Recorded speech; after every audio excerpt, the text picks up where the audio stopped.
It's a great honor and privilege to be able to speak with you today. I'm going to go ahead and try to share my screen because I have a little PowerPoint to help me keep on track. So let's make sure I can do that properly.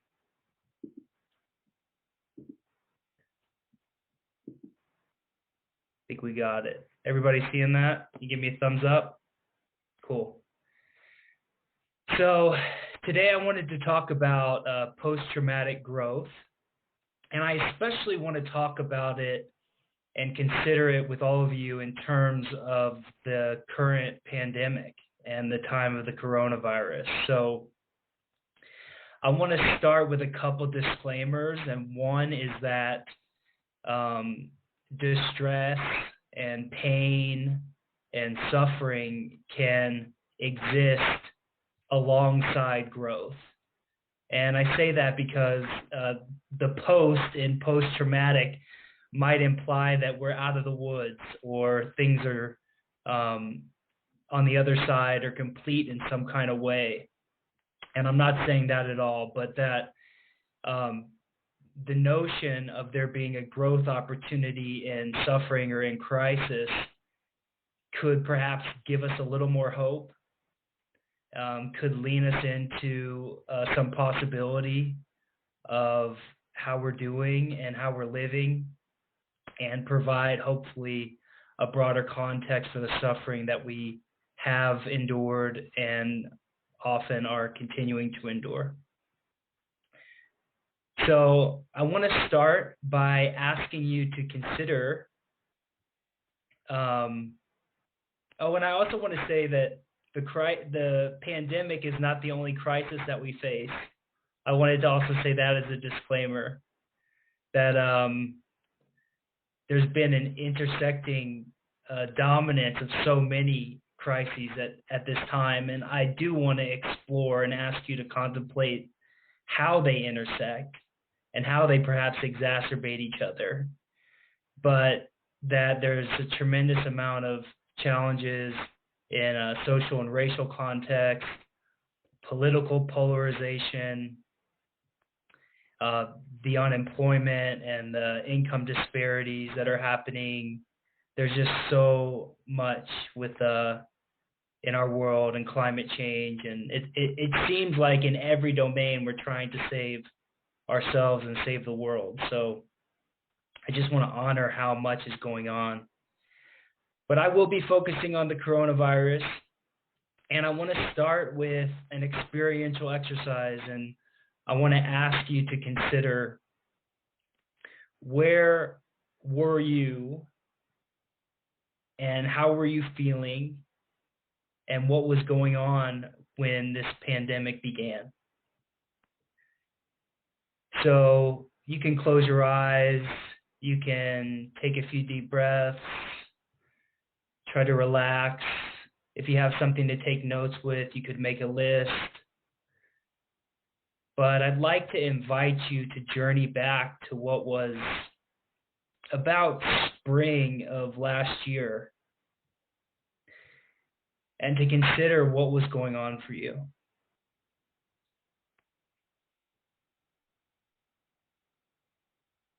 What did you notice about the beginning of this lockdown, quarantine, pandemic response? What sort of news outlets were you watching? Who was around you?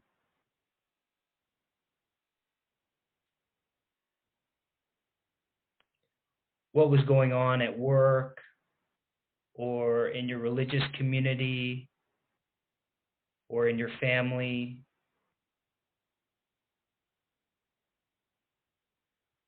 What felt pressing? What was particularly important during that time? Something that you were going to have to give up or were afraid to give up? Some potential loss or gain or attraction or aversion to needing to stay in your home?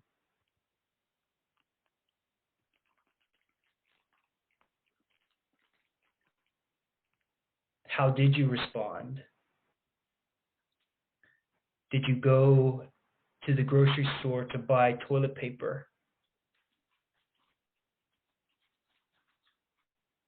Did you think of a parent or loved one that needed special attention?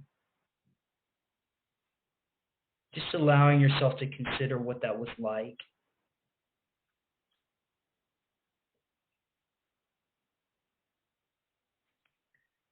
And as days turn to weeks and weeks turn to months,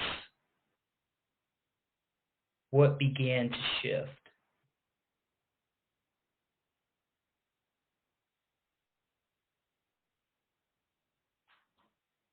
What did you call on?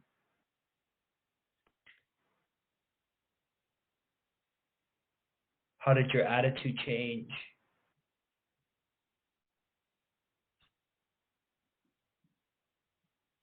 I just want to ask that you hold that in your awareness as we discuss these things today. So go ahead and open your eyes if you had them closed. Wiggle your fingers, wiggle your toes, recognize where you are, that you're safe, and that you're cared for. I'm certainly happy that you're here today. I'll start by saying that post-traumatic growth can y'all tell me, can you see the slide, or is like Zoom in the way a little bit? You can see it? The whole thing? Okay. Because I'm seeing both. All right. I want to start by saying that post-traumatic growth was something I was really excited to come by in my master's studies for psychotherapy, because it was kind of a clinical measurement of something that seems to be universal throughout time and culture of all kinds. So post-traumatic growth is basically this idea that was introduced in 1995 by researchers Lawrence Calhoun and Richard Tedeschi to describe positive change that comes about through the struggle with major life crisis. And it's important to recognize that while this is a new term, post-traumatic growth, and you might have heard it before and you surely might hear it again, it's not a new idea. It's a term that's been created as a clinical way, scientific way of measuring growth, only because of the scales that have been developed over time. So the scales that measure growth is a way to measure post-traumatic growth, but it's rooted in many ancient traditions, literature, religions, this idea that we might glean or find benefit in suffering. So as opposed to maybe the adage of shit happens, or random things occur and there's not much meaning, there is this idea of that God has a plan, of karma, of dharma, of destiny, of fate. There is the faith that a new day will dawn, and that there might be some redemptive or transformational quality to suffering. And what I like about post-traumatic growth is I myself have had a tremendous amount of suffering and worked with trauma in my life. And I wanted to find something that could contextualize the growth and insight that occurred.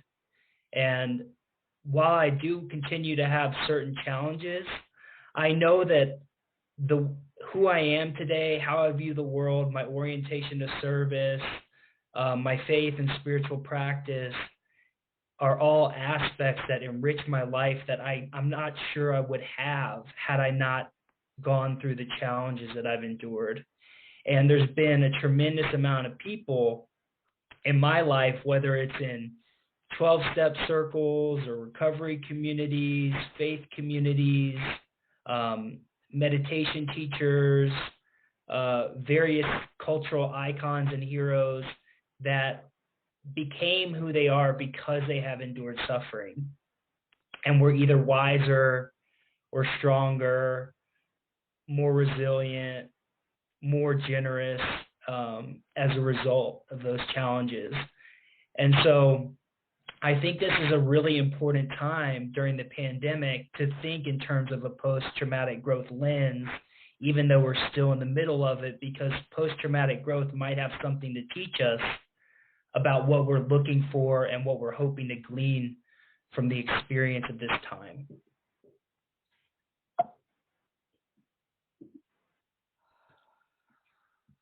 So it's important that in this context, we think of the pandemic as a traumatic event. And I certainly don't think we'd have much argument about that. Some of the challenges have been isolation, death, loss, illness. I would say that there's been a great deal of retreating into more distal or distant ways of relating to the world. So instead of having the personal interactions in our immediate community and immediate environment, we've been more and more regulated to online activity and news consumption. And so we're being more and more drawn out of the immediacy and feedback of our relationships. And that's something I want to ask us to explore a little further. So post-traumatic growth and the model that it unfolds starts with a potentially disruptive event. And in these complex times, even if we're introvert, as we suggested earlier, and perhaps are getting something out of not having to interact with as many people, there are a number of other things that are coming at the same time to cause us suffering and disrupt our lives and our worldview.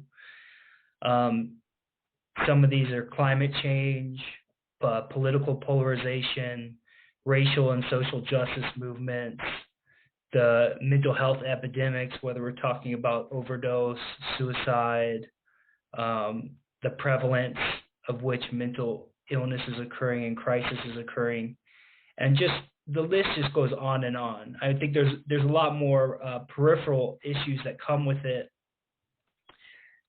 such as conspiracy theories and distrust, despair, kind of negative biases that are all coming, but it basically comes down to these events that are disrupting our lives and forcing us to be challenged in ways that we had not anticipated.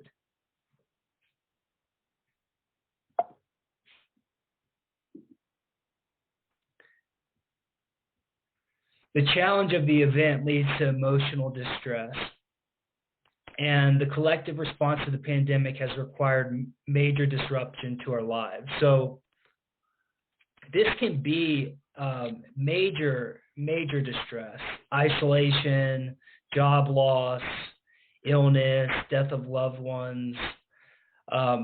It can be something like, for me, I had to start homeschooling my kids when this started, and it was logistically a nightmare, having to coordinate homeschooling, but also having to deal with the emotionality and various attention deficits of my children. So I would have to not only be coordinating how to get their work done, how to get my work done, where they needed to be, all these kinds of things, which are logistically demanding, but it was also emotionally challenging. My son would burst into tears about how he misses school and he wishes he could see his friends.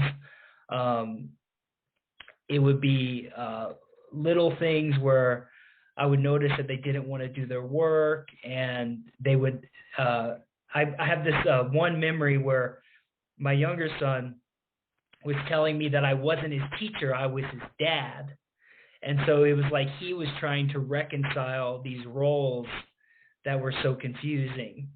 And of course, the onus of the community became constricted to our households. So this was just very demanding and took an emotional toll.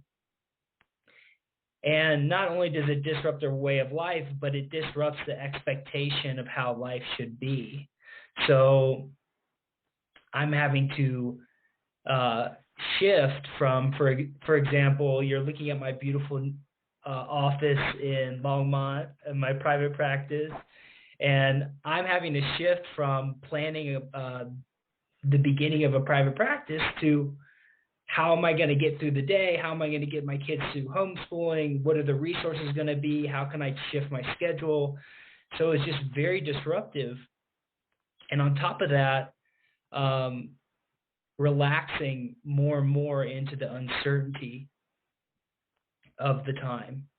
So not knowing who I was going to see, when I was going to be able to see them, not knowing whether or not family, and we're all dealing with this, whether or not we can see family, whether or not we can have holidays. This was all distressing.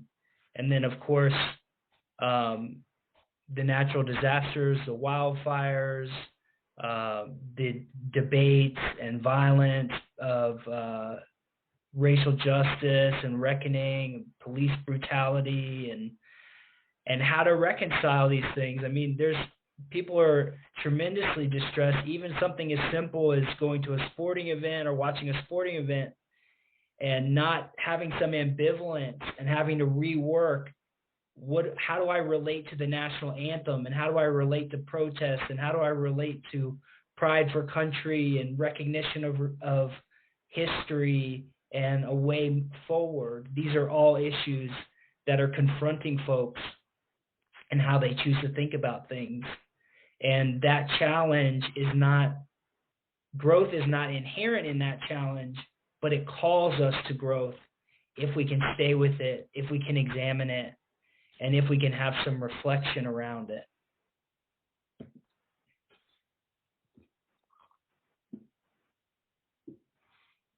So as I said, whether we're discussing social norms at the grocery store, what our assumptions are about whether we can get childcare, job security, the tremendous amount of layoffs. I mean, I have one buddy that was pretty excited to get laid off and thought, well, I get a nice package, but then the isolation, which was not immediate, there was not an immediate awareness of what that isolation would feel like, turned into a mental health crisis, even though it wasn't about financial means, it wasn't about wanting to be at the job, but it was about these more subtle qualities of the fabric that held together his life. And so these are the kind of considerations that are being made, and whether it's something that we foresaw to be challenging or something that ended up being challenging that we didn't expect, it changes the structure of our belief system and asks us to re-examine the narratives that undergird our lives. And so we're forced to reconcile and revise these narratives about a wide range of issues. It can be something as simple as the logistics. It can be something as profound as human rights and the recognition of power and privilege and oppression. It can be about things as intense as survival. And some of what's going on in Texas right now, it's like there's a wide range of responses from calling out political characters to people fighting and dying for their lives. And then, of course, this beckons our spiritual overlay.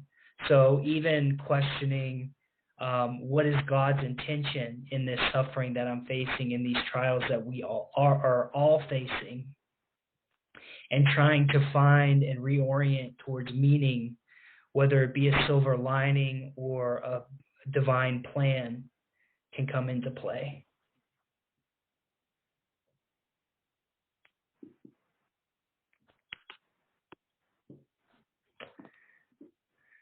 The main, I would say, what weaves together all of these issues of post-traumatic growth is making meaning. So it's having the space to reflect, contemplate, revise and rework our narratives. It can be exploring the intrinsic values of how we relate to our world. It can be reappraising how much control or lack of control we have. And then it can also beckon a kind of relationship to impermanence and uncertainty and the spiritual qualities of surrender that come into play when we recognize how little we have control over these big movements such as climate change. I think about the social justice movements, and growing up in Atlanta, I would go to the Dr. King Center every year on field trips for my school. And it's amazing to me, I'm 35 now. It's amazing to me to see what feels like a kind of cycle of progress made and progress unmade that can happen over time and with so much effort. I think about how many people like John Lewis gave their lives to these movements, and then the frustration and despair that certain injustices can still go unchecked and can still be perpetuated today. So there starts to be this kind of challenge of ways in which we thought things should go, and then they didn't go. And then wisdom is discovered in the movement from simplicity to complexity regarding our narratives. So rather than the simplistic notion of, for example, racism shouldn't exist, this very kind of definitive black or white view, we might move to the complexity of progress is more challenging than we had thought. And racism happens in overt and covert ways, in subtle and profound ways, in personal and systemic ways. And the more we consider and the more experience we open to and the more reflective we can be, the greater the opportunity it is to reconcile and redeem the challenges of previously held simplistic notions and a growth into more complex orientation to life. So this can include questions and contemplations like, how do I want to live my life? Where do I belong? And I think of belonging a lot with like, how does service look in this time? What can I do, and what is the limitation of what I can do? Because there is a way of something I've noticed a lot is burnout. So right now there's so much to do to save our world and save humanity and save the planet, and it seems to be endless. And it becomes more and more certain or questionable that we'll see the fruition of all of the work.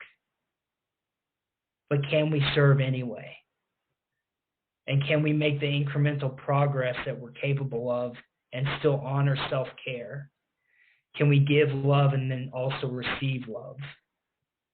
Can we serve without venturing into martyrdom and without sacrificing our own needs to such an extent that we become sick ourselves? So there's so much at play here.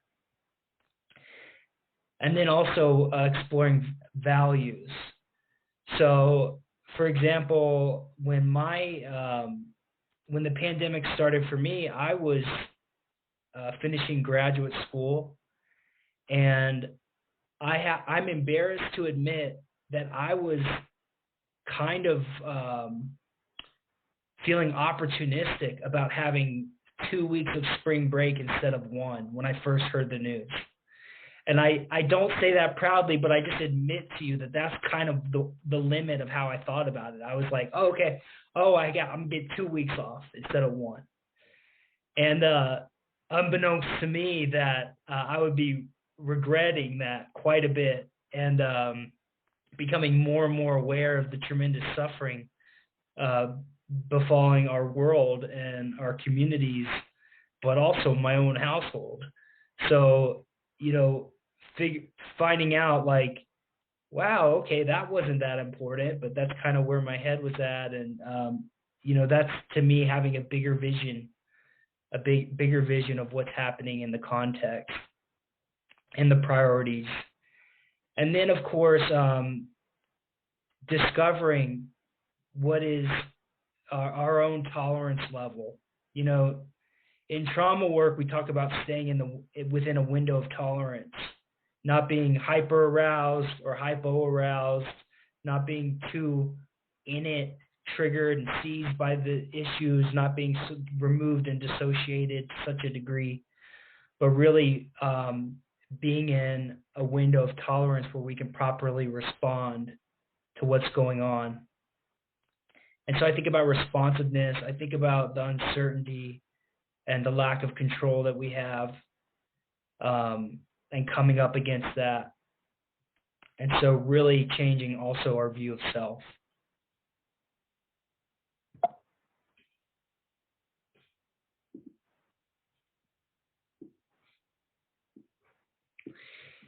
It's important, especially now, to consider how big of a role grief plays in growth.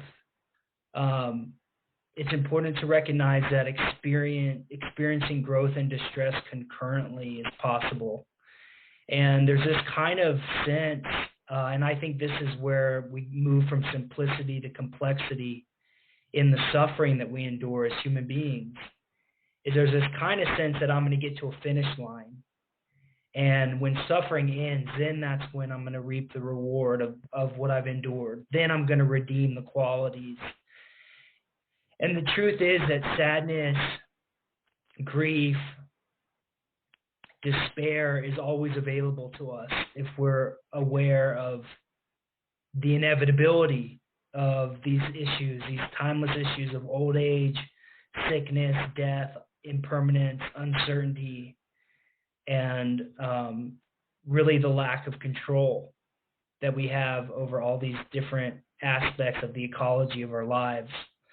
So this is not, post-traumatic growth is not about rose-colored lenses. It's not about trying to ignore, bypass suffering to find some growth opportunity, but it's really seeing that these things happen together. And I think a more poignant, precious relationship to life is the ultimate fruition of suffering, that we're open enough and responsive enough that we can be touched, we can be punctured by life and feel the kind of tenderness and the natural fragility of our lives and of each other. And because of that, value each other so much more. I always like that Garth Brooks song, If Tomorrow Never Comes. Like, because tomorrow's not promised, there's something more precious about life today.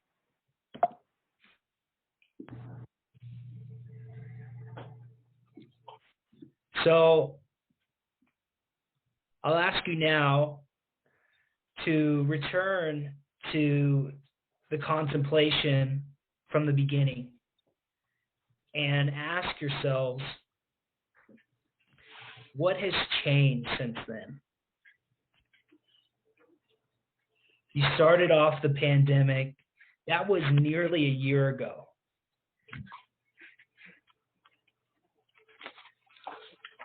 Is there something new that you're doing?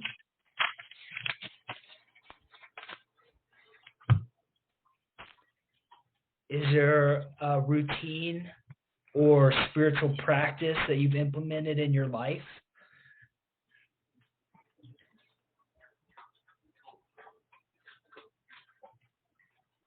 How do you view something like political parties right now? How do you view religious differences?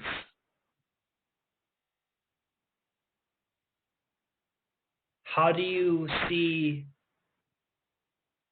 issues of herd immunity and collective cooperation.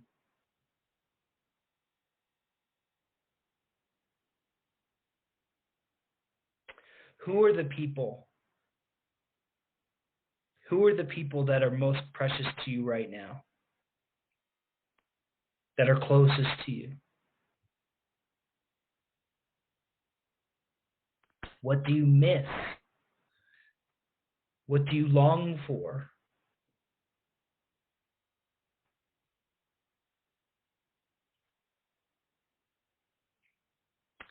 How has your meditation or your prayer or your journaling practice changed?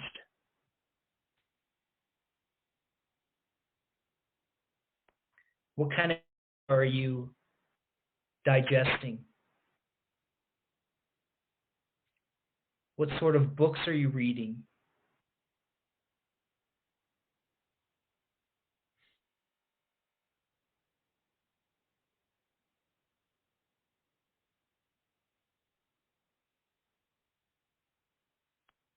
Is there a change in how you're defining your life today? Is there a reorientation to how you want to spend the rest of your life? Is there something about you that you have discovered is particularly strong or resilient or resourceful? Is there a time that you showed up for someone else in a way that surprised you or that made you particularly grateful?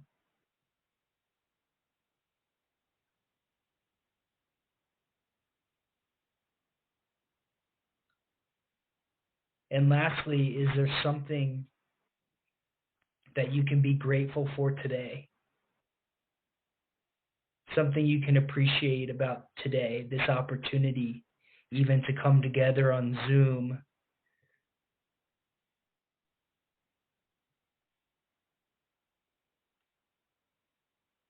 I was watching, you can finish your contemplation, but I was watching, I wanted to share, I was watching this show, This Is Us. Does anybody watch This Is Us? The show? Anyways, it's a popular TV show. And they did this whole special portion of the show on the discovery of encrypting or transforming data so you could send it from computer to computer. And it's basically the technology that led to the ability to have video conferencing today, which has allowed us to all stay so much more connected than we would have been able to. So I thought that was really interesting, and it really had inherent to it being able to do that benefit finding of post-traumatic growth, that even though we're in so much challenge right now, there are things that are worthy of awe and appreciation. So actually I should go back. So some of the possible outcomes of post-traumatic growth include, these are the main issues: adopting a new philosophy of life.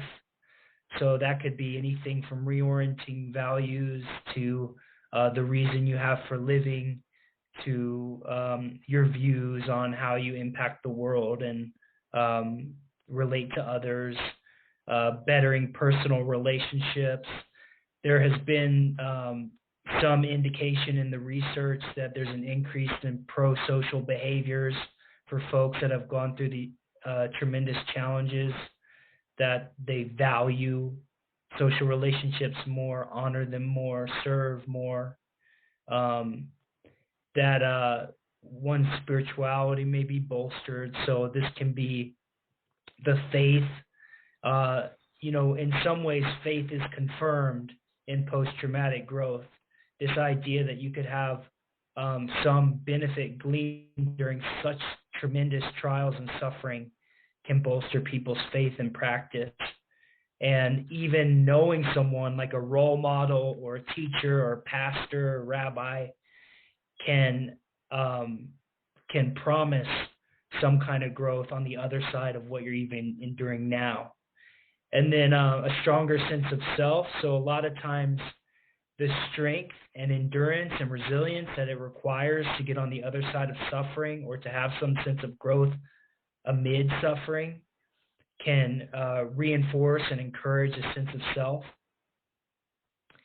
And then lastly, gratitude and appreciation for the more simple aspects of life, even just being alive, being grateful for that. I love to refer to my ability to stay in consensus reality as precious sanity.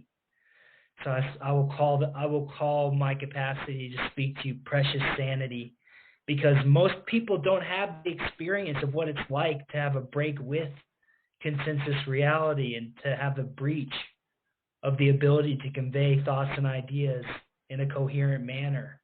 And when that's taken away, something as simple as communication can have a deeper, I can have a deeper sense of appreciation for that, for my own recovery.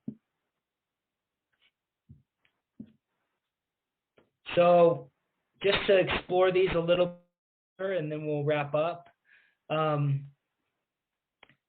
Some indication of how to, what I'm trying to think of with post-traumatic growth is, if we know the outcomes, can we actually go search for them? So even if we're not feeling particularly growth-oriented amid the pandemic and we're just sort of dragging our feet through the thing and we're doing what we can, now it's like, well, okay, if we know the potential outcomes, now we can actually be a little more assertive or intentional with trying to find them. So this is where I say, become your own philosopher. Lean into the existential dilemmas of your life. And this can encourage a meaning-making process that leads to greater growth and complexity. So really consider, like, you know, what is the stuff of life? What is the stuff of what makes a life worthwhile? You know, when my life is over, how do I want to be remembered? What kind of regrets would I have if my life were to end? And are there certain people that I want to communicate and self-disclose to and share my inner world with that I might otherwise not do so? Basically, how can I enrich my life? And really leaning into, I would say that we all have our own philosophy, whether we realize it or not. So becoming conscious of our own philosophy can help expand this process.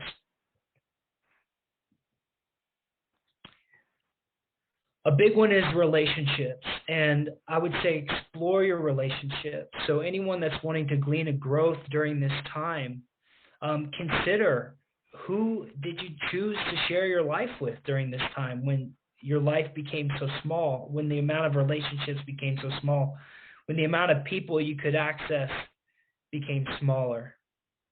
Who did you choose to call? Who did you choose to quarantine with? Did you have a little quarantine pod? And what family was that? You know, who was a part of that?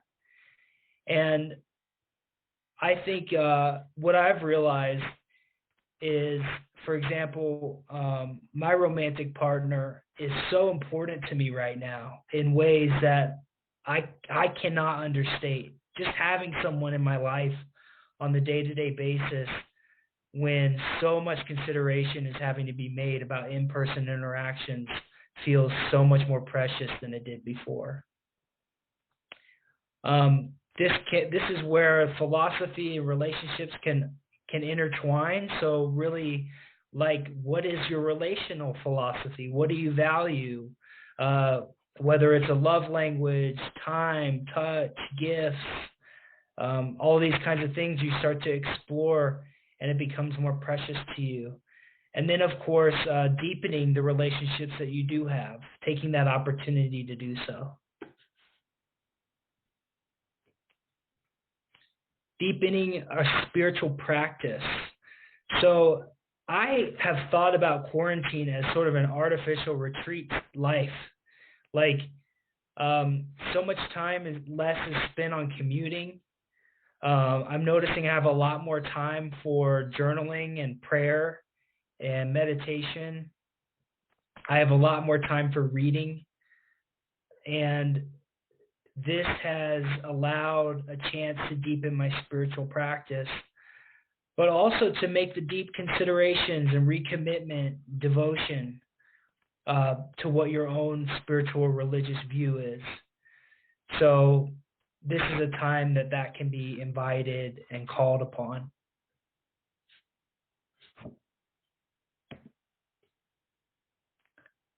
Looking within and exploring yourself. A crisis can invite an honest appraisal of identity, who you are, your strengths and abilities. So you might find that you discover an inner resource that you didn't have, or even the capacity to reach out for help can be seen as a challenge that you rise to the occasion for. So that might be something as simple as being ready to reach out to a therapist or a family member to help you get the proper resources that you need. But it can also be maybe you're the resource for somebody else and your orientation to service is coming through. But really taking that opportunity to turn inward and examine your sense of self. And then lastly, I want to express my appreciation to all of you and to invite us all to lean into gratitude. There is always something to be grateful for. As long as we're breathing, I think we can be grateful for this very breath. And the strongest aspect of well-being is gratitude. And that's what the research bears out. That's what my experience bears out. And you can always be appreciative of something, even if it's just the ability to be alive, the opportunity to have this precious human birth. And so doing what you can to lean into the things that do bring you pleasure, do bring you joy, do allow you to be grateful, and even consider what exists beyond this finite, fragile human life is critical in these times. So that concludes the presentation.